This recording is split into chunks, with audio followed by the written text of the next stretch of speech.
আসসালামু আলাইকুম। আল্লাহর অশেষ রহমতে আপনারা কেমন আছেন?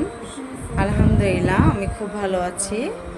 আশা করি আপনারাও খুব ভালো আছেন আল্লাহর অশেষ রহমতে। দেখেন মেয়েটার আজকে কী হলো, মেয়েটা আজকে ভালো মেয়েটা পাগল হয়ে গেছে।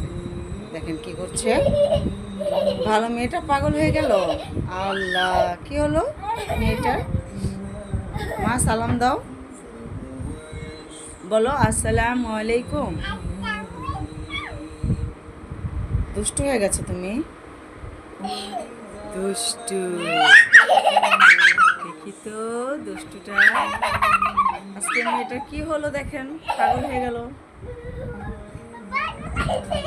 আজকে আপনাদের একটি সূরার নাম বলবো, জানি না কয়জনের কাছে সেটা পরিচিত।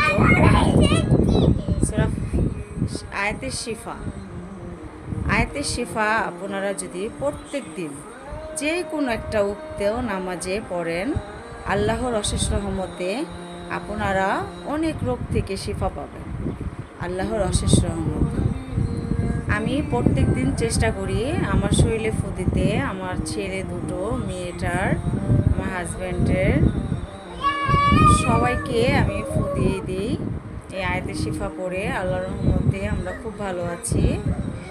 আল্লাহ ভরসা, আপনারা চেষ্টা করবেন। আর আপনারা মনে করবেন না যে আমি কোনো আমল করি না, আপনাদের শুধু উপদেশ দিই, সেটা ভাববেন না প্লিজ, দয়া করে ভাববেন না। আমি যেটা করি আমি সেটাই সবাইকে জানানোর চেষ্টা করি, সেটাই নিয়ম। তুমি যেটা জানো সেটা সবার সাথে শেয়ার করো। সব কিছুর বিষয় যদি শেয়ার নাও করো, আমলের বিষয় শেয়ার করতে বলেছে আল্লাহ পাক। তাই আমি সবসময় যে ঘরে আয়াতের শিফা ছেড়ে রাখি এবং আয়াতের শিফা পড়ি, বাচ্চাদের পড়তে বলি। ছোট মেয়েটা তো আর পারে না, তাই ওকে পড়ে আমি নিজে ফু দিয়ে দিই আয়াতের শিফা।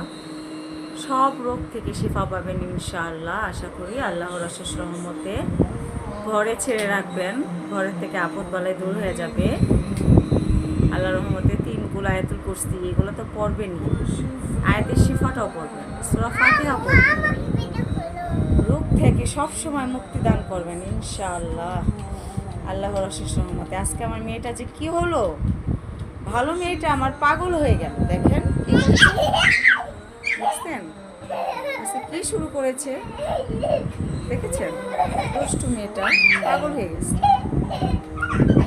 এই আয়াতের শিফা সবসময় পড়ার চেষ্টা করবেন।